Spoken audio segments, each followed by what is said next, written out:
When you're shopping around for computing needs for an embedded system, chances are you have a good idea of whether you need an asynchronous or synchronous solution. Asynchronous communication is the most common, but sync is typically used for fast-paced, critical applications for the military, aerospace, and commercial uses. The reason for this, unlike async, sync is not time-based and instead relies on a separate signal sent to indicate when information is valid. Simply put, when data needs immediate, continuous transfer, sync serial is the optimal solution, and reliability and compatibility are paramount in these applications. This is when it's most important to have a partner experienced in sync to make sure your communication goals are met. At Sealevel, we excel in software support for both async and sync serial devices, but are particularly adept with sync serial. In fact, our sync solutions are incorporated in a variety of defense systems, including the PATRIOT Missile Defense System, the Tomahawk Missile Weapons Control System, and the Global Secure Airborne Communication Program, the GSAC.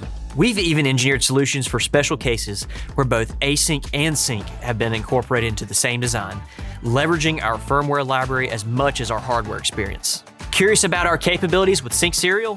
Reach out to our team for your next project.